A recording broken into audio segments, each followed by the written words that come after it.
সত্য ঘটনা। অফিস থেকে বাড়ি ফিরে বাবার বড় চাচিকে ঘনিষ্ঠ অবস্থায় দেখলাম। আমি দাঁড়িয়ে হয়ে আছি। তারাও আমাকে দেখে আতঙ্কিত হয়ে গিয়েছে। বাবার রুম থেকে বের হয়ে গেল। চাচি কোনো রকমে কাপড় ঠিক করতে করতে বলল, মা, যা দেখেছিস ভুল বুঝিস না, কাউকে বলিস না, এতে আমার সংসারটা ভাঙবেই। তোর বাবা মানুষটা ভালো না, সুযোগ পেলেই জোর করে আমার গায়ের সাথে ঠেসাঠেসি করে। তিনি কান্না করতে করতে আমাকে জড়িয়ে ধরলেন। খেয়াল করলাম চোখের পানিও পড়ছে না। আমি বাড়িতে ঢুকে মেইন দরজা খোলা পেয়ে ঘরে প্রবেশ করতেই আমার বাবা মায়ের রুমে এমন ফালতু কাজকর্ম দেখলাম। আমি আমার রুমে এসে একটু ফ্রেশ হয়ে নিলাম। তারপর ভাত খেতে বসেছি। বাবা আসার পর আমাকে বললেন, যা দেখেছ এটা কাউকে বলার দরকার নেই। তুমি আমার সন্তান, যথেষ্ট বড় হয়েছ। তোমাকে কিছু বোঝাতে চাই না। আর কেউ কিছু জানলে বিষয়টা তোমার জন্য ভালো হবে না। আমি চুপচাপ খাচ্ছি আর ভাবছি, বিন্দুমাত্র লজ্জা নেই। আর যতটুকু দেখলাম মনে হলো না কেউ কাউকে জোর করে কিছু করছে। আমার মা মারা গেছে আজ ৩ বছরের মতো। আমার মা গাড়ি অ্যাক্সিডেন্টে মারা যায়। মায়ের সাথে কখনো বড় চাচির সম্পর্ক ভালো ছিল না, কারণ সংসারে মাতব্বরি করত বড় চাচি, যেটা আমার মায়ের একদম পছন্দ ছিল না। আমি বড় হওয়ার পর থেকেই দেখতাম প্রায় বাবা মায়ের সাথে ঝগড়া হতো চাচিকে নিয়ে। আর বাবা চাচির কাছে টাকা জমা রাখতেন। আমার বয়স যখন ১৫ বছর বয়স, তখন মা সংসার আলাদা করে ফেলেন। বড় চাচি আর আমরা একসাথে খেতাম আমার দাদু সহ। দাদু খুব অসুস্থ ছিলেন। ৫ বছর আলাদা খাওয়ার পর মা মারা গেলে আবার একসাথে হয়ে যায়। তখন বাবা ঠিকমতো বাজার করতেন না। দেখা যেত আমাদের ঘরে একটা মুরগি আনলে বড় চাচিদের জন্যও আনতেন, অথচ তারা কিছু আনলে আমাদের দিতেন না। ঘরের কোনো ডিসিশন নেওয়ার সময় বাবা বড় চাচির সাথে আলাপ করতেন। আমার মা যেন দু চোখে বিষ ছিল, কোনো কিছুই শেয়ার করতেন না। আমার বাবা স্কুল শিক্ষক, কিন্তু তার নিজেরই শিক্ষার অনেক অভাব। বাবার মুখে ভাষা ভীষণ খারাপ ছিল। আমি বড় হওয়ার পরও উনি আমার গায়ে হাত তুলতে চাইতেন। মা মারা যাওয়ার পর আমি আরও একা হয়ে যাই, আর এই কারণে চাকরিতে ঢুকি। হাসপাতালের রিসেপশনে জব করতাম। পরিবার থেকেও কিছু বলতো না। বাবা অনুমতি দিয়েছিলেন। প্রতিদিন অফিস যাওয়ার সময় ভাত খেয়ে যাই আমি। আমার বাবা সকালে উঠেই বড় মার সাথে রান্নাবান্নায় সাহায্য করতেন, গল্প করতেন। অথচ আমার মা থাকাকালীন আমার বাপ ভাত খেয়ে প্লেটটাও বেসিনে নিয়ে যাইত না। আমার বড় চাচা ছিল একটু সহজ সরল সাদাসিধা মানুষ। সবাই ঢিলা বলতো। উনি এত কিছু বুঝতেন না। বউ যা বলতো তাই শুনতো। উনি দুটা খাবার পেলেই খুশি থাকতেন। উনি ক্ষেত খামারি করতেন, সেগুলো আবার আমার বাবা বিক্রি করত। তিনি সহজ সরল ছিল, এই জন্যই সবাই ঠকাতো। আমার বেতনের টাকা আমি খরচ করতাম, কাউকে দিতাম না। আর রিসিপশনে চাকরির বেতন কম, ৫,০০০ টাকা ছিল। সকাল ৮টা থেকে বিকেল ৪টা। আমার ভালো লাগতো, আমি করতাম। ইন্টারে ফেল করার পর পড়ালেখা আর করিনি। পড়ালেখার ইচ্ছে আমার কখনো ছিল না। মা থাকতে যতটুকু পড়েছি। ইদানিং বাবা চাচির রং তামাশা দিন দিন বেড়েই চলছিল।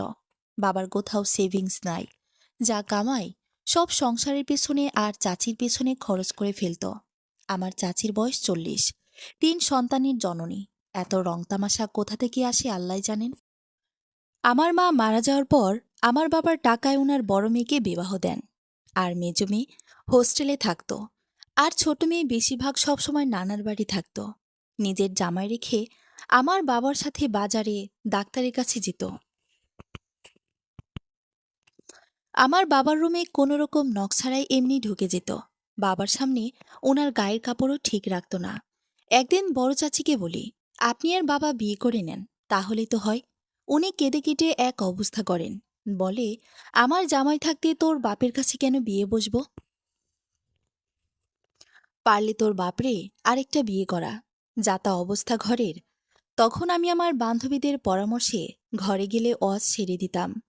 দেবর মৃত্যু সমতুল্য এসব শোনাতাম। তখন তিনি কিছু বলতো না। বলতো, আওয়াজ কমিয়ে দিয়ে শোন, আমার মাথা ব্যথা করছে। এরপর বাবাকে একদিন বলি, বাবা, আমার মা লাগবে, আপনি একটা বিয়ে করেন। আমার চাচি একদম রাগ হয়ে বলে, তুই বিয়ের উপযুক্ত মেয়ে, নিজের বিয়ের চিন্তা না করে বাপের বিয়ের চিন্তা করতেছোস? আমি বলি, আপনি আমাদের মাঝে কথা বলবেন না। আমার চাচি আমাকে বলে, দুধকলা দিয়ে কালসাপ পুষতেছি, এত সেবা যত্ন করি, আর আমাকে এসব বলস? আমি কান্না করে দিয়ে বাপকে বলি, বাপ, আমার মা লাগবে, আপনাকে বিয়ে করাবো। বাবা উত্তর দিল, তাহলে বড় চাচিকে মা ডাক, এখন বিয়ে করার বয়স আছে আমার? বাবা, আপনার এত বেশি বয়স হয়নি এখনো, 50 বছর এত বেশি না। আমার মা লাগবে, আপনি মা এনে দিবেন, কথা শেষ। এরপর থেকে বড় চাচির কীর্তি আরো ফুটে ওঠে এবং আমি আরো শিওর হয়ে গেলাম যে চাচির সাথে বাবার অবৈধ সম্পর্ক আছে। প্রায় রাতেই বাবার ঘরে চাচিকে ঢুকতে দেখতাম। একদিন রাতে তো আমি বড় চাচাকে নিয়ে ওনাদের হাতে নাতে ধরি। তখন চাচি ফালতু কান্না করে বলে, উনি হার্টের রোগী, আমি দেখতেছি রাতে কোনো সমস্যা হলো কিনা, বেঁচে আছে কিনা, কিছু লাগবে কিনা, এজন্য রাতে এসে দেখে যায়। আমি ঘরের সব খেয়াল রাখি বলেই আমি তো সবাইকে বুক দিয়ে আগলে রাখতে চাই। বাবা মাকে ভীষণ বকা দিল, আর আমাকে পরের দিন আমার নানার বাড়ি পাঠিয়ে দিল। আমি নানার বাড়িতে যাই এবং সেখানে থেকে অফিস করি। আমার রাগে শরীর ফেটে যেত। আমার অফিসের এক কলিগ আমাকে পরামর্শ দেয়, যত তাড়াতাড়ি পারো তোমার বাপকে আবার একটা বিয়ে করিয়ে দাও। আমি চিন্তা করতে লাগলাম কিভাবে ওনাকে বিয়ে করানো যায়। কয়েকদিন পর আমার বাবা আসলো আমাকে নিতে। এসে আমার নানুর সাথে ফিসফিস করে কি যেন বলছে, আর আমার নানুকে বলল, আপনিও সাথে চলেন। আমি বাবাকে জিজ্ঞেস করলাম কেন। নানু বলল, তোর বিয়ে ঠিক হয়েছে, তারা তো তোরে আগেও দেখেছে, সামনে বৃহস্পতিবার তোর কাবিন। আমি বললাম, ছেলেকে? তখন উনি বলল, ওনার মামাতো বোনের ছেলে। আমার বাপের মামাতো বোন মানে আমার ফুপু, ওনার ছেলেটাকে আমি চিনি, মানুষটা এতটাও খারাপ না। আমার বিয়ে নিয়ে কোনো মাথা ব্যথা নেই, আমার বাহিরে রিলেশনও নাই, সবাই যা সিদ্ধান্ত নিবে তাতেই রাজি। তবে বুঝতে পারলাম আমাকে সরানোর একটা নতুন রাস্তা। আমি বললাম, আমার মা নাই, আমাকে মা এনে দাও, তারপর বিয়ে করব। তখন খবর আসলো আমার বড় চাচাকে মেডিকেলে নিয়ে যাচ্ছে। একটু অবাক হলাম, কারণ উনি সুস্থ ছিলেন। আমি, বাবা আর আমার এক মামা সহ আমরাও মেডিকেলে যাই। আমরা গিয়ে দেখি একটা কেবিনে ওনাকে শুয়ে রেখেছে। বড় চাচা আর নাই, মারা গেছেন। উনি হার্ট অ্যাটাকে মারা যান। বড় চাচা মারা যাওয়ার পরপরই আমার চাচি এত মানুষ রেখে আমার বাবাকে জড়িয়ে ধরে কান্না করার মানেটা আজ বুঝলাম না। আমাকে জড়িয়ে ধরল না, অথচ বাবাকে জড়িয়ে ধরে কান্না করতে হলো। বড় চাচার লাশ বাড়িতে আনা হলো এবং দাফন সম্পূর্ণ করা হলো। চাচার মৃত্যুটাই আমার জন্য কাল হয়ে দাঁড়ালো। বড় চাচা মারা যাওয়ার পর আবার নতুন কাহিনী শুরু হলো। উনি কান্না করেন শুধু বাবাকে দেখলে। আমার বাবা যখন স্কুলে যায় কিংবা বাজারে যায় তখন ওনার কোনো কান্না থাকে না। বাবা ঘরে আসলেই ওনার কান্না শুরু হয়। কি এক আজব অবস্থা! চাচা মারা যাওয়ার 10 দিনও পার হয়নি, আমার নানুদের নিয়ে আসে আমার বাবা। আমার নাকি বিয়ে দিবে। আমি বলেছি, বাবা, মা না এনে দিলে আমি বিয়ে করব না। তখন বড় চাচি আমাকে বলে, আমাকে মা ডাক, আমি তোর মা। বাবার বউকে মা ডাকবো? আপনি আমার চাচি, বাবার বউ তো না। তখন বড় চাচির এক আত্মীয় বলে, তোর বড় চাচি তো কেউ নাই, তোর বাবার সাথে বিয়ে দিয়ে দে, ঘরের মানুষ ঘরেই থাকবে, বাহির থেকে কেন মানুষ আনবি? আমি হতবাক হয়ে যাই আর বলি, এখনো তো 10টা দিনও পার হলো না, চাচা মারা গেছে, এর মধ্যে ঘরে বিয়ে বিয়ে শুরু হয়ে গেছে। আমার বাবা বলে, সব বাদ দাও, তোমার বিয়ে দেওয়া ফরজ কাজ। আমি বললাম, আপনি বিয়ে, আমাকে বিয়ে করে না মা এনে দিলে আমি বিয়ে করব না। বাবা বলল, তোকে কথা দিলাম, তোর বিয়ে দিয়ে তারপর আমি তোর জন্য আনবো তোর পছন্দে। আমি রাজি হলাম এবং এর কয়েকদিন পর আমার বিয়ে হয়ে যায়। আমি আমার চাকুরিটা ছেড়ে দিই। বিয়ের পর শ্বশুরবাড়িতে যাই। দিনগুলো ভালোই কাটে। ওনারা ভালো মানুষ ছিলেন, আলহামদুলিল্লাহ। আমার স্বামীও অনেক ভালো মানুষ ছিলেন, আমাকে ভালোবাসার কোনো কমতি রাখতেন না। আমার বিয়ের 1.5 মাস পর শুনি আমার বাবা বড় চাচিকে বিয়ে করেছেন। শোনার পরপরই আমি সেখানে যাই, আমার শাশুড়ি সহ। উনি আমার ফুপু, তাই লুকানোর কিছু ছিল না। আমার বিয়ের খবরটা আমি আমার শাশুড়ির থেকেই পাই। গিয়ে দেখি আমার বড় চাচি রান্না করছেন। দেখে মনে হয় না উনি ১.৫ মাস আগে বিধবা হয়েছেন। সবুজ রঙের শাড়ি, হাতে গলায় আমার মায়ের সামান্য কিছু গহনা। আমি ওনার গলা থেকে চেনটা টান দিয়ে ছিঁড়ে ফেলি। কারণ হচ্ছে এটা আমার মায়ের জিনিস, ওনার অধিকার নেই। ওনার হাত থেকে আমার মায়ের চুড়িগুলো নিয়ে ফেলি। আমার বাবা দুহাত ভর্তি বাজার নিয়ে বাড়ি ফিরেন। বাবাকে দেখে আমি চিৎকার করে বলি, বেইমানের বাচ্চা বেইমান, লম্পট!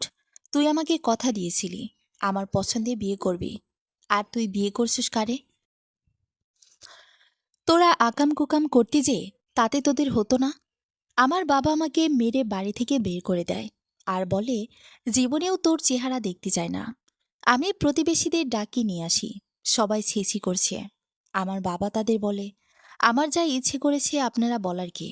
আমি গ্রামের মেম্বার, চেয়ারম্যানদের নিয়ে বিচার বসাই। বিচারে ছিছি করা ছাড়া তাদের আর কিছুই করার ছিল না। কারণ ওনার জীবন, ওনার যাকে ইচ্ছে বিয়ে করতে পারবেন, সেখানে বাধা দেওয়ার কেউ নেই। বরং ওনার বাড়ি যাকে ইচ্ছে উনি রাখবেন, এখানে আমার করার কিছুই ছিল না। বিচারের সবাই আমাকে মায়া দেখালো, কিন্তু সত্যি তাদের কিছুই করার ছিল না। কারণ বাবা অনৈতিক কিছু করেনি তাদের চোখে। উল্টো আমাকে বলল, বাবা ওর বেয়াদব মহিলাটা, আমি নাকি অনেক বেশি বাড়াবাড়ি করছি। বিচার বসানোর পর চিরতরে আমার বাবার বাড়ি যাওয়া বন্ধ হয়ে গেল। এরপর বাবা আমার আর কোনো খোঁজ খবর নিতেন না। আমার শাশুড়ি এবং আমার স্বামী বললেন এসব বিষয়ে আর না জড়াতে। এর মধ্যে আমি গর্ভবতী হলাম।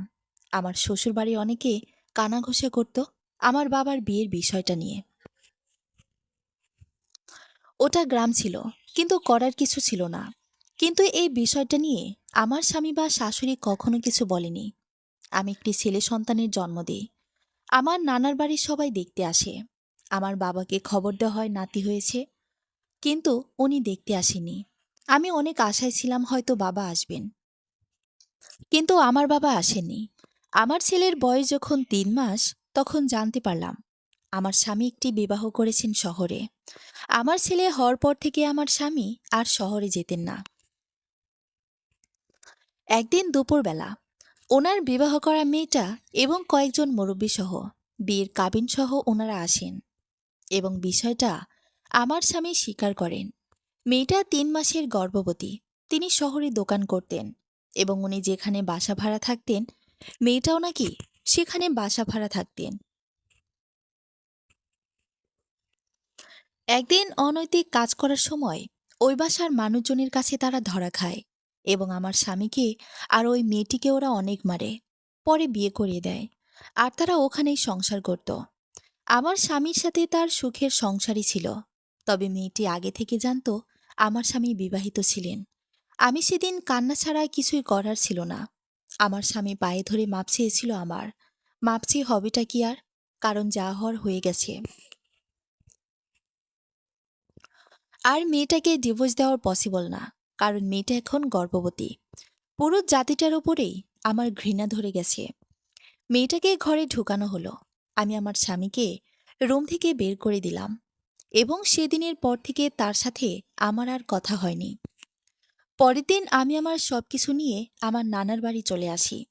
আসার সময় আমার শাশুড়ি আমাকে বাধা দিয়েছে, আমার স্বামী সহ। কিন্তু আমি তাদের বাধা মানিনি। আসার সময় বলেছি আমার ছেলেটার দিকে নজর দিলে খুব ভয়ানক কিছু হবে। নানের বাড়িতে খবরটা আগেই চলে যায়। আমার নানু আমাকে জড়িয়ে ধরে বলে, আমি আছি নাতিন। তোর মা আজীবন যে কষ্ট সহ্য করেছে, সে কষ্ট আমি তোরে সহ্য করতে দিব না তোরে। তোর মা কতবার চলে আসতে চাইছিল, কিন্তু আমরাই আসতে দিই নাই। আজ আমার মায়েটা দুনিয়াতে নাই। আমার নানু আমাকে পুঁটি মাছ দিয়ে ভাত দিল। ভাত খেতে খেতে দেখলাম আমার নানু আমার ছেলেটার সাথে কথা বলতেছে, আর আমার ছেলেটা ফ্যালফ্যাল করে হাসতেছে। তখন মনে মনে বলি, আমার ছেলেটার জন্য আমিই বাঁচব। আমার বাপে খবরটা পাওয়ার পরও আসে নাই আমাদের দেখতে। আমার নানু যায় আমার বাপের কাছে, উল্টো আমার নানুকে আমার বাপে বলে, ওর মতো মাইয়া মরে যাওয়ানি ভালো। আমার চাচি বলে, আমার সংসার ভাঙতে চেয়েছিল, আল্লাহ ওর সংসার ভেঙেছেন। আমার নানু কাঁদতে কাঁদতে সেখান থেকে চলে আসেন। কয়েকদিন পর আমার শাশুড়ি আসে আমাকে দেখতে। উনি আমাকে ধরে কান্না করে বলেন, আমি তোর শাশুড়ি হয়ে আসি নাই, আসছি তোর ফুপু হয়ে তোরে দেখতে। আমাকে টাকা দেয় কিছু। আমি নিতে না চাইলে আমাকে জোর করে দিয়ে বলে, তোর ফুপু তোরে টাকা দিছে, আর টাকার কথা কেউ জানে না। আমার স্বামী আমাকে কয়েকবার নিতে আসে। উনি আসলেই আমি আমার ছেলেকে নিয়ে পালিয়ে আরেক ঘরে চলে যেতাম। এরপর থেকে ওনার সাথে আর কখনোই আমার কথা হয়নি। আমার পবিত্র ভালোবাসাটাকে সেখানে কবর দিয়ে এসেছি। আমার শাশুড়ি মানে আমার ফুপু। ওনাকে এখন থেকে ফুপুই বলবো, শাশুড়ি না। উনি মাঝে মাঝে আসতেন, আমাকে টাকা পয়সা এবং যা লাগতো দিয়ে যেতেন। এর মধ্যে আমার স্বামীর মেয়ে হয়। আমাদের ডিভোর্স হয়নি তখনও। আমার ছেলেটার যখন 2 বছর বয়স, আমি নানুর কাছে আমার ছেলেকে রেখে একটা স্কুলে চাকরি নিই। বেতন ছিল 800 টাকা। আর গ্রামে বাচ্চাদের টিউশনি করিয়ে বেশ কিছু টাকা ইনকাম করতাম। আমার ফুপুও আমাকে মাসে যা পারত দিত। জীবন জীবনের নিয়মেই চলে যায়। সময়, জীবন কারো জন্য অপেক্ষা করে না। দেখতে দেখতে জীবন থেকে অনেকগুলো বছর কেটে যায়। আমার ছেলেকে স্কুলে দিই। আমি যে স্কুলে টিচারি করতাম, সেই স্কুলে ছেলেকে ভর্তি করায়। আমার জীবনে যত দুঃখ, আমি আমার ছেলের দিকে তাকিয়ে সব ভুলে যাই। আমার জন্য অনেক বিয়ের প্রস্তাব আসত, কিন্তু ছেলেদের উপর বিশ্বাস হারিয়ে যাওয়াতে আমি আর বিয়েতে রাজি হইনি। ছেলেকে নিয়ে আমার দুনিয়া ছিল। ছেলের বাবা নাকি সুখে সংসার করতেছিল। পরপর তাদের আর 2টি বিয়ে হয়। আমার বাবার সাথে আর যোগাযোগ হয়নি। এর মধ্যে আমার নানু মারা যায়। আমি অনেক একা হয়ে যাই আমার ছেলেটাকে নিয়ে। কারণ আমার নানু আমার ছেলেটাকে দেখত। যতটা সময় আমি স্কুলে থাকতাম, আমার নানুর দাফনের সময় আমার বাবা আসে, এবং আমার বাচ্চারও বাবা আসে। 2টি ঘৃণার মানুষ আসে। আমার বাচ্চার বাবা আমার সাথে দেখা করতে চাইলে আমি দেখা করিনি। আমার বাবা জানাজা পড়ে চলে যায়। দূর থেকে দেখেছি মানুষটা অনেক শুকিয়ে গিয়েছে। আমার নানু মারা যাওয়ার পর আমার কষ্ট আরো বেড়ে গেল। তখন আমার নানুর এক দুঃসম্পর্কের বোনকে এনে রাখলাম। উনিও বয়স্ক ছিলেন। ওনার ওষুধ খরচ সহ যাবতীয় সবকিছু আমি বহন করতাম। শুধু আমি ঘরে না থাকা অবস্থায় আমার ছেলেটাকে দেখতেন। আমার ছেলেকে আমার স্বামী তেমন দেখতে আসতেন না। বছরে একবার বা দুবার আসলে কিছু দিলে আমি নিতামও না। আমি পরের দিন মানুষ দিয়ে পাঠিয়ে দিতাম। আমার ইগোটা ছিল চরম মাত্রায়। আমার ছেলে যখন এসএসসি পরীক্ষা দেবে, তখন একদিন আমার বাবা আমাকে খবর দিলেন উনি খুব অসুস্থ, বিছানায় পড়ে গেছেন। ওখানে খাওয়া, ঘুম এবং বাথরুম। আমি পরের দিন আমার ছেলেকে নিয়ে গেলাম। গিয়ে অবাক, আমার কি, বাবা কি হয়েছে? শুকিয়ে একদম কাঠ। কাচারি ঘরে শুয়ে আছেন।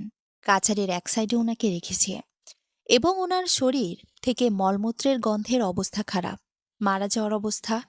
আমি আর আমার ছেলেকে বাবাকে কোনোরকমে গোসল করিয়ে হাসপাতালে নিয়ে গেলাম, এবং সেখানে 7 দিন রাখলাম। তখন আমার ছেলের এসেছি পরীক্ষা। বেচারা ভালো করে পড়তেও পারে নাই, কারণ তখন ঘরের সব কাজ সে করত। আমার সাথে রাতে হাসপাতালে থাকত, এবং আমার জন্য ভাতও নিয়ে আসত। আমার ছেলেটা আমার বাপ ছিলেন। আমাকে কন্যার মতো আগলে রাখত। গর্বে বুক ফুলে যেত আমার। আমার জীবনটা সার্থক মনে হতো। বাবা মেডিকেলে 7 দিন ছিলেন। এই 7 দিন ওনাকে কেউ দেখতে আসেন নাই। ওনার বিয়ে করা বউটাও না। বাবা সুস্থ হওয়ার পরে বললেন, আমাকে অনেক মারত, খেতে দিত না, চিকিৎসাও করত না। আমার জায়গা সম্পদ সব লিখে নিয়েছে। আমি মা শূন্য হাতে তোর কাছে আসি, আমাকে মাফ করে দিস। আমি বাবাকে আমার বাড়িতে নিয়ে আসলাম। আমি নানির ঘরেই থাকতাম।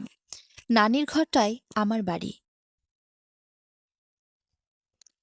আমার ফুপো চিকিৎসার অর্ধেক টাকা দিয়েছেন। বাবা একটু সুস্থ হওয়ার পর কোর্টে মামলা করলেন সম্পদ ফিরিয়ে পাওয়ার জন্য। বাবা অযথা মামলা করেছেন, কারণ বাবার সম্পদ ওনাকে রেজিস্ট্রেশন করে দিয়েছেন, এবং তিনি ওনার নামেই নামজারি করে ফেলেছেন। সেটার ফিরে পাওয়া পসিবল না। অযথা মামলা করে টাকা নষ্ট। এমনিতেই আমার অনেক পরিশ্রমের টাকা, তার মধ্যে মামলার টাকা দেওয়া আমার দ্বারা সম্ভব না। আর বাংলাদেশে তো কোর্টের দেওয়ালেও টাকা খায়। যাক, সে বিষয়ে কিছু বলতে চায় না। আমার ছেলেকে এর মধ্যে কলেজে ভর্তি করিয়েছি। সে গ্রামের ছোট ছেলে মেয়েদের পড়াতো। সেখান থেকে মোটামুটি তার পকেট খরচ, খাতা কলম খরচ উঠত। এর মধ্যে আমার ফুপুর স্বামী মারা যায়। উনি মেডিকেলে চিকিৎসাধীন অবস্থায় মারা যায়। আমি আমার ছেলেকে নিয়ে মেডিকেলে দেখে আসি। আমি ওদের বাড়িতে যেতে চাই না।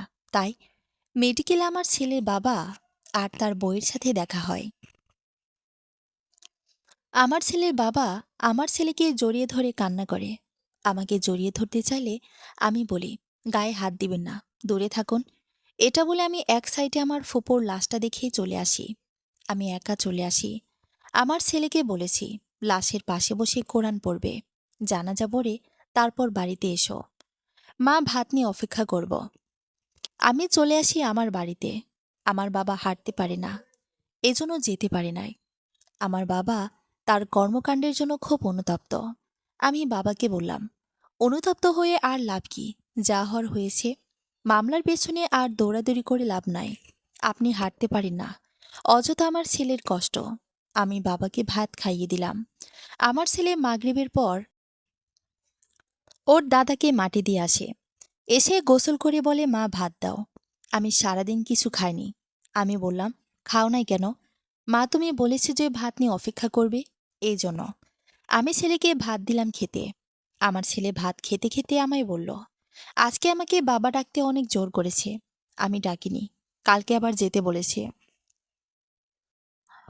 পরের দিন আমি আর স্কুলে গেলাম না।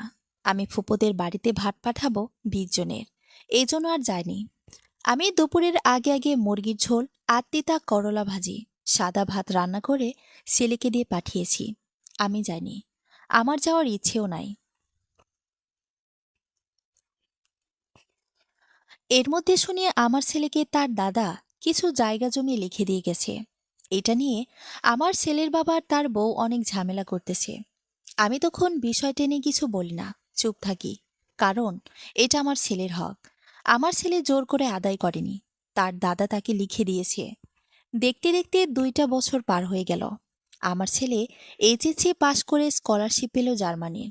স্কলারশিপ পেলেও অনেক খরচের ব্যাপার। এত টাকা দেওয়া পসিবল ছিল না আমার দ্বারা। তখন আমার ফুপু নিজের গহনা বিক্রি করে 1 লাখ টাকা দেয়। আর আমি কিস্তি, লোন ধার করে আমার ছেলেকে জার্মানিতে পাঠাই। আমি সবসময় চেয়েছি আমার ছেলের একটি সুন্দর জীবন পাক।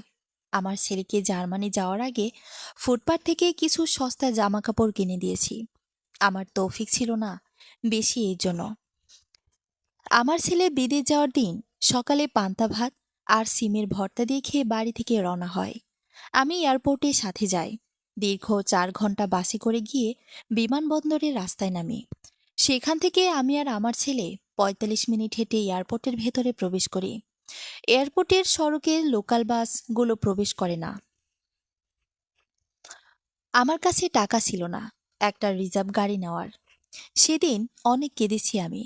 আমার ছেলে বিমানবন্দরের এমিগ্রেশনের ভেতরে ঢুকে যায়।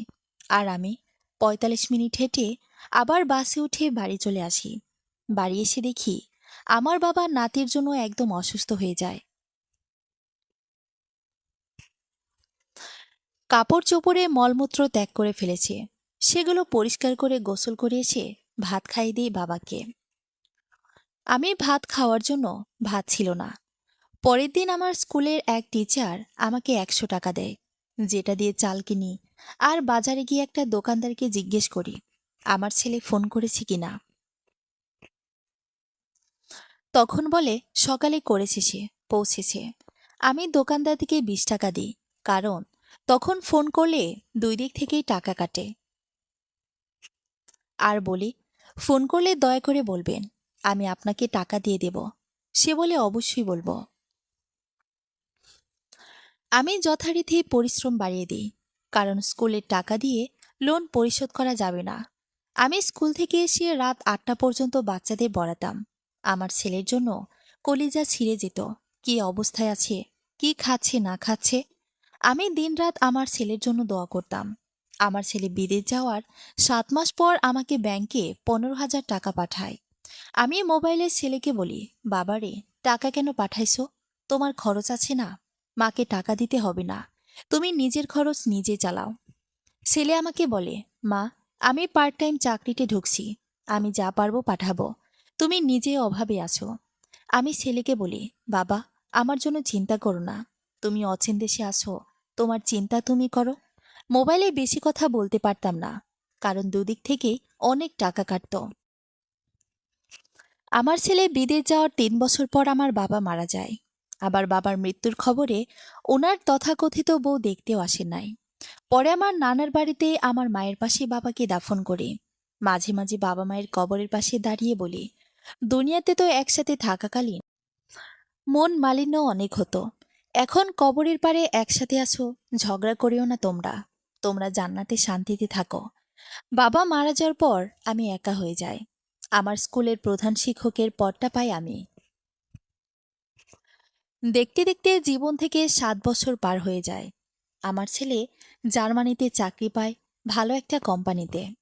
7 বছর পর আমার ছেলে দেশে আসে। আমার ছেলে মাশাল্লাহ অনেক মোটা হয়ে যায়। চেহারা দেখলে বোঝা যায় আমার ছেলে আর ছোট নাই। যে এয়ারপোর্টে আমার ছেলে টাকার অভাবে হেঁটে ঢুকেছিল, সেই বিমানবন্দর থেকে এবার আমার ছেলে কার ভাড়া করে এসেছে। ছেলে দেশে এসে আমার ফুপুর সাথে দেখা করতে যায়। ওনাদের জন্য উপহার এনেছে ওর বাবার জন্য, সেগুলো নিয়ে রেখে আসে এবং আমার ফুপুর জন্য 5 ভরি গহনা আনে। আমার ফুপু গহনা নিতে চায় না, আমরা জোর করে দিয়েছি, বলেছি আবার আসলে আবার আনবে। কারণ একদিন উনি গহনা বিক্রি করে আমার ছেলের জন্য 1 লাখ টাকা দিয়েছিলেন। আমার জন্য একটা চেইন আনে আমার ছেলে, আমাকে পরিয়ে দেয়। তখন গহনার ভরি 7,000 ছিল, এত দাম ছিল না। আমার ছেলে দেশে 3 মাসের মতোই ছিল। সে দেশে আসার পর আমার ছেলের দাদার দিয়ে যাওয়া জায়গাগুলো আমার ছেলের কাছ থেকে নিয়ে তার বাবা সেল করে দেয়। আমার ছেলেও বিনা বাক্যতেই দিয়ে দেয়। আমি আমার ছেলেকে যখন জিজ্ঞেস করেছি, বাবা, তুমি তোমার দাদার দেওয়ার জমিগুলো কেন দিয়েছ, আমার ছেলে উত্তর দেয়, মা, বাবা বলেছে জায়গাগুলো দিলে নাকি ওনার পিতৃত্বের ঋণটা শোধ হয়ে যাবে। আমার বোকা বাবা তো জানেই না বীর্যদানকারী পিতার ঋণ শোধ করা যায় না। আমি আর কিছু বলিনি আমার ছেলেকে। এই 3টা মাস প্রতিদিন ওর বাবা সকাল হলে চলে আসতো আর গ্রামের সবাইকে বলে বেড়াতো তার ছেলেকে সে মানুষের মতো মানুষ করেছে। কিন্তু আল্লাহর কসম, সে আমার ছেলেকে বছরে একবার দুবার দেখতে আসতো, তাও কোনো দরকার হলে। সে তেমন কিছুই কিনে দিত না। আমার ছেলে কত ঈদ কাটাইছে ঈদের নতুন জামা ছাড়া, তখন তো তার পিতৃত্ব জেগে ওঠেনি। তবে আমি মিথ্যা বলবো না, আমার ফুপু সবার অগোচরে তার সাধ্যমতো সাহায্য করেছে আমাদের। এর প্রতিদান কখন আমি দিতে পারবো না। আমার ছেলে দেশে থাকাকালীন প্রতিদিন তার বাবা তার সাথে দেখা করতে আসতো। নানা রকম অভাব এটা সেটা বলতো, আরো বলতো, বাবা, তোর 3টা বোন, ওদের দেখিস, আমি মরলে বোন 3টার বিয়ে দিস বাবা, এগুলো তোর দায়িত্ব। আমার ছেলের বাবার দ্বিতীয় বইয়ের 3টা মেয়ে, কোনো ছেলে হয়নি। আমার ছেলে চেষ্টা করত তার বাবাকে এড়িয়ে চলার। একদিন আমার ছেলে মুখের ওপর জবাব দেয়, আপনি আমার বাবা, আপনি আমাকে মায়ের গর্ভে আল্লাহর হুকুমে শুধুমাত্র বীর্য দিয়েছেন। এরপর আমার কোনো দায়িত্ব কিংবা ছেলে হিসেবে তেমন খোঁজ খবরও রাখতেন না। আপনি আমার বাবা, এটার জন্য আপনার কাছে কৃতজ্ঞ আমি। আমি আমার সাধ্যমতো চেষ্টা করব আপনার জন্য করার। আপনি আমার শুধু বাবা ডাকটাতেই সীমাবদ্ধ, এর বেশি কিছু না। আমার দুনিয়া, আমার আখিরাত সব আমার মা। আমি বিদেশ যাওয়ার সময় জামা কাপড় কেনার জন্য সামান্য কিছু টাকা চেয়েছি, আপনি দেননি। আমি বিদেশ যাওয়ার দিন পান্তা ভাত খেয়ে অনেক পথটুকুই হেঁটে গিয়েছি। সেখানে গিয়ে দীর্ঘ 3 মাস আমি একবেলা খেয়ে দিন যাপন করেছি। আপনি খবর নেন নাই। আপনার টাকা থাকা সত্ত্বেও আপনি আমাকে দেননি। আমি এসব কিছু মনে রেখেছি, তবে প্রকাশ করিনি। আজকে এতটুকুর অবদান শুধু আমার মা। আমার মা আমার দুনিয়ার আখিরাত জান্নাত। আপনার কোনো জায়গা নেই, দয়া করে মাফ করবেন বাবা। আপনি শেষে দাদার জায়গাগুলো চেয়েছেন, সেটাও আমি দিয়ে দিয়েছি। ছেলেকে বললাম, বাবা, এবার একটা ছেলের বউয়ের মুখ দেখতে চাই। নাতি নাতনি দেখতে চায়। ছেলে উত্তর দিল, মা এবার গিয়ে আসি, একটা বাড়ি করে নি। তারপর আমি আর কিছু বলিনি। আমার ছেলে আবার চলে যায় জার্মানিতে। আমি আবার একা হয়ে যাই। আমার স্কুল আর ঘর নিয়ে সময় কেটে যেত। আমি টিউশনি ছেড়ে দিয়েছি। ছেলে মাসে মাসে ব্যাংকে টাকা পাঠায় আমার খরচের জন্য। কিন্তু আমি একটা টাকাও ধরি না, কারণ আমার স্কুলের বেতন দিয়ে আমার হয়ে যেত। আমার ফুপু একটু অসুস্থ হয়ে যাওয়াতে ওনার ছেলের বউ তেমন দেখাশোনা করতো না ওনার। আমার ফুপু আমার কাছে চলে আসে। ফুপু আসার পর আমার একাকিত্ব দূর হয়। স্কুল থেকে আসার পর ফুপুর সেবা যত্ন করে দিনরাত কাটতো। ফুপু আমার বাড়িতে আসার পর ফুপু সুস্থ হয়ে যায়। সুস্থ হওয়ার পর থেকে রান্না বান্না করত। আমি মানা করা সত্ত্বেও সে করত। আমার ছেলে একদিন আমাকে ফোন করে বলে, মা, তুমি দাদিকে নিয়ে হজ করে আসো। আমি বললাম, বাবারে, আমাদের তো মাহারাম পুরুষ নাই যাওয়ার মতো, কার সাথে যাব? ছেলে বলল, আচ্ছা, তুমি বাবাকে সাথে নিয়ে যাও, তোমরা তিনজন যাও। বাবার সাথে তো এখনো ডিভোর্স হয়নি। আমি ছেলেকে বললাম, আচ্ছা দেখি। তারপর আমি আর ফুপু পাসপোর্ট বানাতে দিলাম। আমার ফুপু তখন তার ছেলেকে বলল, কিন্তু তার ছেলের বউ আর কন্যারা যেতে দিবে না আমাদের সাথে। তখন আমার ফুপুর বোনের ছেলে ছুটিতে দেশে আসে। তিনি সৌদি আরব থাকে। তার সাথে যোগাযোগ করলাম। সে মদিনাতে ব্যবসা করে, এদেশে ছুটিতে এসেছে। আমরা তার সাথে হজ পালন করতে গেলাম। পবিত্র কাবা ঘরে গিয়ে রবের দরবারে শুকরিয়া আদায় করলাম। ছেলের জন্য অনেক অনেক দোয়া করেছি। আজকে আমার ছেলের উসিলায় আমি আল্লাহর ঘর দেখার তৌফিক পেলাম। আসার সময় আমি আর ফুপু একাই চলে আসলাম। আমার ফুপুর আপন বোনের ছেলে বিমানে উঠিয়ে দিল আমাদের। দেশে এসে আমার ছেলে কিছু টাকা পাঠাইছে কিছু জায়গা জমি কেনার জন্য। ছেলে বলল, আমার নামে এই জায়গাগুলো কেনার জন্য। আমি ছেলেকে বললাম, বাবা, কতদিন আর বাঁচব?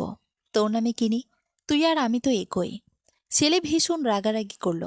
ছেলের জেদের সাথে না পেরে আমার নানার বাড়ি পুরোটা আমার চাচাতো মামাদের থেকে কিনে নিয়েছি আমার নামে। আমার কিছু জমানো টাকা আর ছেলের মাসে মাসে পাঠানো টাকাগুলো উঠিয়ে দুতলা ফাউন্ডেশন দিয়ে কোনো রকমে একতলা বাঁধিয়ে ছাদ দিয়ে, এর মধ্যে ছেলে ওখান থেকে ধার করে কিছু পাঠিয়েছে, কারণ জায়গা কেনাতে ছেলের হাতেও টাকা নেই। ছেলে একদিন ফোন করে তার একটা সম্পর্কের কথা জানালো। মেয়েটা আমাদের পাশের দেশ ইন্ডিয়ার, তবে মুসলিম মেয়ে। আমার ছেলের ওই মেয়েটাকে ভালো লাগে। আমার ছেলে মেয়েটাকে ভালো লাগার কথা আমাকে জানায়। আমি বললাম, ভালো লাগলে, সব ভালো হলে বাবা, তুমি বিয়ে করে নাও। আর বাবা, তোমার পছন্দ আমার পছন্দ। ছেলে ওর মধ্যে ওই দেশের পাসপোর্ট পেয়ে যায়। ছেলে আমাকে বলল, মা, আমি তোমার আর দাদির জন্য 3 মাসের জন্য একটা ভ্রমণ ভিসা পাঠাইতেছি, তোমরাও চলে আসো। আমি বললাম, আচ্ছা, আরও 4-5 মাস পর যাব, কারণ এখনো ঘরের কাজ শেষ হয়নি, সামান্য কিছু বাকি আছে। আমি তো স্কুলের প্রধান শিক্ষক, আমার ছুটির একটা ব্যাপার আছে। ছেলে বলল, আচ্ছা মা, আমি সব প্রসেসিং করে নিই। দীর্ঘ 9 মাস পর সব প্রসেসিং শেষ করে আমার ফুপুকে সাথে নিয়ে জার্মানিতে যাই। আমার ছেলে আমাদের নিতে এয়ারপোর্টে আসে।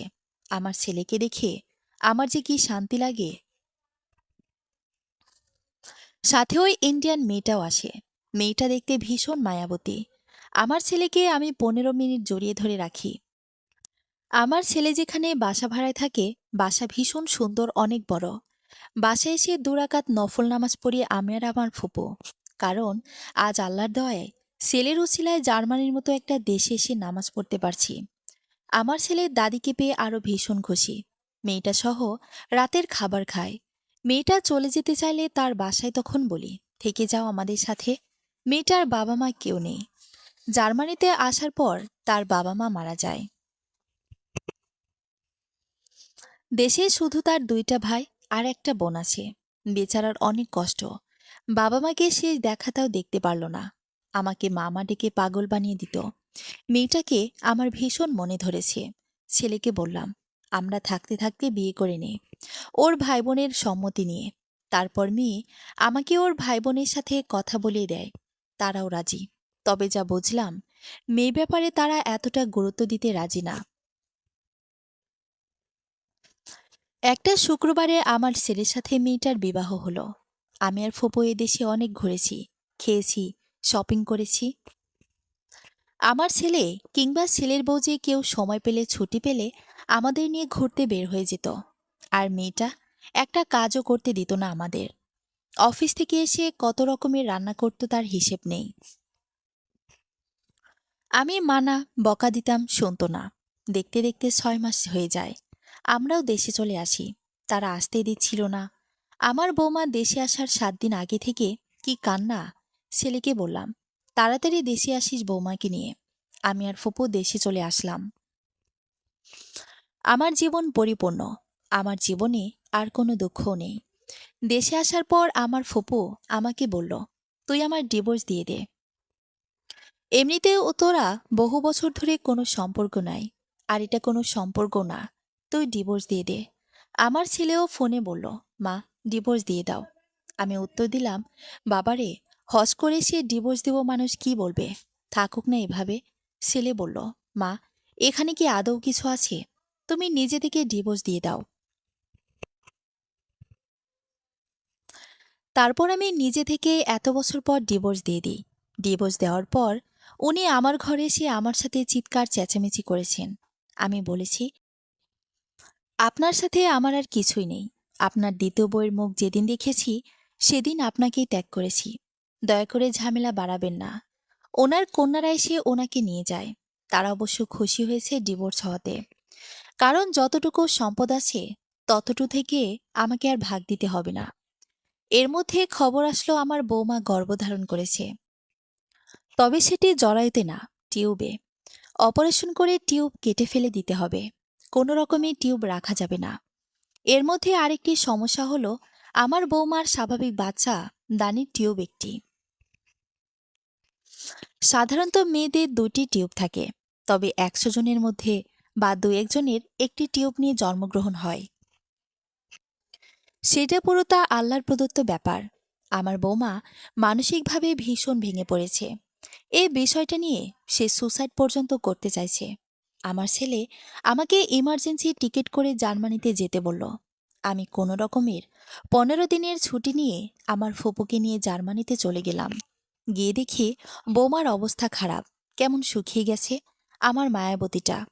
এদিকে ডাক্তার বলেছে যত তাড়াতাড়ি পসিবল টিউব কেটে ফেলতে। মায়াবতী আমাকে বলল, মা, আমি মরে যাই এর থেকে, এটাই ভালো হবে। আমি তারপরেও টিউব কাটব না। আমি মায়াবতীকে বললাম, আমি বুঝতে পারছি কি বোঝাতে চাইছো। মায়াবতী, তোমার যদি কখনো সন্তান না হয়, আমি তোমাকে কথা শোনাবো না, কিংবা আফসোস করব না। মনে করো আমি তোমাদের সন্তান। আমি তোমাদের বাবা মা ডাকব। জীবনের সন্তান সব না। ভালোবেসে আজীবন আমৃত্যু পর্যন্ত একজন আরেকজনের পাশে থাকা যায়। দরকার পড়লে সন্তান এতিমখানা থেকে নিয়ে আসব। গর্ভ থেকে জন্ম নিয়ে বাবা মা হতে হবে এমন তো কোনো কথা নেই। মায়াবতী, তোমাকে খুব ভালোবাসি। তুমি অপারেশনটা করে ফেলো। তোমাকে হারাতে চাই না, মা। এখন থেকে আমি তোমাদের সন্তান। আমার মায়াবতী বুঝল। কয়েকদিন পর অপারেশন হলো। ছেলেকে বললাম, চল কদিন দেশে থেকে আয়। অনেক বছর হলো দেশে যাস না। অতপর সবাইকে নিয়ে দেশে ব্যাক করেছি। আমার মায়াবতীর বিষয়টা কাউকে বলিনি গ্রামে। আমি চাই না তার খোদ আমরা ছাড়া অন্য কেউ জানো। ছেলেকে বলেছি, বাবা, তুই খুব মানসিক সাপোর্ট দিবি। ছেলে দেশে এসে তার বাবাকে হজে পাঠালো। আমি কিছুই বলিনি। আমি আরো খুশি হয়েছি যে ছেলেকে মানুষ করতে পেরেছি। ছেলের বাবা হজে থাকাকালীন আমার ফুপু মারা যায়। স্বাভাবিক মৃত্যু ছিল, তার বয়স হয়েছিল। আমার ফুপুকে আমার বাড়ি থেকে গোসল করিয়ে, কাফন পরিয়ে ওখানে আমার ফুপার পাশে তাকে দাফন করা হয়। আমার অতি আপনজন, আমার শুভাকাঙ্ক্ষী দুনিয়া থেকে বিদায় নিল। মানুষ মরণশীল, এটা আমাদের মানতে হবে। আমার ছেলের বাবা হজ থেকে এসে আমার ছেলের কাছে আবদার করল তার মেয়ে মেজোটাকে বিয়ে দেওয়ার খরচ দেওয়ার জন্য। এবার আমি প্রতিবাদ করে বললাম, আমি খুব হিংসুটে মহিলা। ছেলেকে বললাম, দেখ বাবা, তোর বাপের জন্য যা করস আমি কখনোই বাধা দেব না। কিন্তু ওদের জন্য কেন করবি? একদম কোনো খরচ করবি না। আমার ছেলে উত্তর দিল, পারবো না। তখন আমার ছেলের কাছে তার বাবা আবদার করল তাকে 2টা দুধের গরু নিয়ে দিতে। আমার ছেলে তাকে 2টা দুধের গরু কিনে দেয়। আমার বৌমা আমাদের বলল তার দেশে নিয়ে যাবে। আমরা রাজি হলাম। আমরা 3 জনে তার দেশে গেলাম। তাদের বাড়িতে যাওয়ার পর যা বুঝলাম, আমরা বাংলাদেশ থেকে এসেছি, এত দূর থেকে এসেছি, তাদের কোনো মাথা ব্যথা নাই। বিষয়টা আমি আর আমার ছেলে প্রকাশ করলাম না। আমরা ওর বড় ভাইয়ের বাড়িতে উঠেছি। পরের দিন ওর ছোট ভাই আমাদের দাওয়াত ছিল। আমরা রাতের বেলা গেলাম দাওয়াত খেতে। আমরা নর্মালি সবাই একসাথেই খাবার খেলাম। সেখান থেকে আসার পরও হঠাৎ রক্তবমি করতেছে। এক পর্যায়ে বমি শেষ হয়ে শুধু রক্ত ফেলতেছে। হাসপাতালে তাড়াতাড়ি নিয়ে যাই আমরা সবাই মিলে। ওর বড় ভাইয়ের পুরো পরিবারই ছিল। ফজরের আজান পরপর আমার মায়াবতী দুনিয়া ত্যাগ করে। আমার মায়াবতীকে সাথে করে এই দেশে এনেছিলাম, আর এখন যেতে হবে খালি হাতে। আমার ছেলে তো প্রায় পাগল হয়ে গেছে। আমার মায়াবতী দেশে মায়াবতীকে সমাহিত করেছি। বুঝতে পারলাম না। সবাই একসাথে খেলাম, কারো কিছু হলো না। শুধু ওর কেন হলো? ওর খাবারে কি কিছু মেশানো ছিল? আল্লাহই ভালো জানেন। আমার মায়াবতীকে তার দেশে তার বাবা মায়ের পাশে দাফন করে আমরা দেশে চলে এসেছি। আমার ছেলের মানসিক অবস্থা খুব খারাপ ছিল। এদিকে ছুটিও শেষ হয়ে আসছিল। জার্মানিতে ফিরতে হবে। আমি চাকুরির জীবন থেকে অবসর নিয়ে নিলাম। আমার স্কুল আমাকে ছাড়তে চায়নি, কিন্তু ছেলের সাথে জার্মানি যাব, সেখানেই থাকব। কারণ আমার ছেলেকে আমি একা ছাড়তে চাই না। আমার ছেলে ছাড়া আমার এই পৃথিবীতে কেউ নেই। এর মধ্যেই খবর আসলো আমার বড় চাচি খুব খুব অসুস্থ। তিনি খুব জটিল রোগে আক্রান্ত হয়েছেন। তার ছোট মেয়ে আর জামাইসহ তাকে ঘর থেকে বের করে দিয়েছে, কারণ তার মলমূত্রের গন্ধে তারা নাকি থাকতে পারে না। আমি আর জানি, তবে আল্লাহর কাছে দোয়া করেছি আল্লাহ যেন রহমত করে। একটা পর্যায়ে গিয়ে, একটা বয়সে গিয়ে মানুষের অতি শত্রুর প্রতি তার শত্রুতা কিংবা ঘৃণা কাজ করে না। আমি আমার ছেলেকে নিয়ে জার্মানি চলে যাই। সেখানে গিয়ে আমার ছেলে বলল, মা, এ ঘরটাতে আমার দম বন্ধ হয়ে আসে। সারা ঘরে শুধু ওর স্মৃতি। রাতে আমি আমার ছেলের সাথে ঘুমাতাম। আমার ছেলে খাটে ঘুমাতো, আর আমি নিচে বিছানা করে ঘুমাতাম। আমার ছেলে অফিসে যাওয়ার সময় তার পিছে পিছিয়ে রেল স্টেশন পর্যন্ত যেতাম। ছেলে মানা করলে বলতাম, একটু হেঁটে আসাও হলো, এর জন্য যায়। আমার ছেলে অফিস ছুটি হলে রেল স্টেশনের কাছাকাছি গিয়ে বসে থাকতাম। তারপর ছেলে ঘরে ফিরতাম। আমার সারাদিন আমার ছেলেকে ঘিরে ছিল। এর মধ্যে আমার শহরের অফিস অন্য শহরে বদলি হয়। আমরা সেখানে চলে যাই। সময় সময়ের নিয়মে চলে যায়। জীবন কখনো থেমে থাকে না। কয়েকটি বছর পার হয়ে যায় আমার মায়াবতীর মৃত্যুর। ছেলেকে বলেছি, বাবা, আমার বয়স হয়েছে, আমি আর পারছি না। বাবারে, আমাকে একটা বউ এনে দে। আমি আজীবন একা ছিলাম, আমাকে আর একা রাখিস না। আমার ছেলে বিয়ের জন্য রাজি হলো। এরপর প্রবাসী এক বাঙালি মেয়ের সাথে বিবাহ হয় আমার ছেলের। মেয়েটার বাড়ি ছিল রাঙামাটি। সে ডিভোর্সি ছিল, কিন্তু ভীষণ ভালো ছিল। জার্মানিতেও অবৈধভাবে ছিল। আমার ছেলের সাথে বিয়ে হওয়ার পর বৈধ হয়। বিয়ের 2 বছর পর আমার ছেলের ঘর আলো করে একটি কন্যা সন্তান হয়। আমি ছেলেকে বললাম, বাবারে, অনেক বছর তো এদেশে থাকলাম, আমি এবার দেশে যাব। তুই বৌমার নাতিনি থাক, আমার এখানে আর ভালো লাগে না। অতপর আমি দেশে চলে আসি। দেশে আসার পর গায়ে এক অদ্ভুত শান্তি লাগে। আমাদের দেশের বাতাস মাটি আসলে শান্তি। আমি গর্বিত এবং শুকর, কারণ আমি বাঙালি। দেশে আসার পর আমার এক মামাতো বোনকে সাথে রাখলাম, কারণ আমি একা মানুষ, এই জন্য। আমি দেশে আসার পর আবার স্কুলে জয়েন হওয়ার জন্য আবেদন করেছি এবং বলেছি এমনি পড়াতে চাই, আমাকে কোনো বেতন দিতে হবে না। স্কুল কমিটি আমাকে সাদরে গ্রহণ করেছে এবং আমাকে প্রতি মাসে একটা সম্মানী দেয়। আমার বড় চাচির খুব করুণ মৃত্যু হয়েছে শুনেছি। সে মারা যাওয়ার সময় পানীয় পায়নি এমন শুনেছি। এর মধ্যে আবার আমার আরেকটি নাতি হয়। বাজারে, সাজারে, রাস্তাঘাটে আমার ছেলের বাবার সাথে প্রায় সময় দেখা হয়।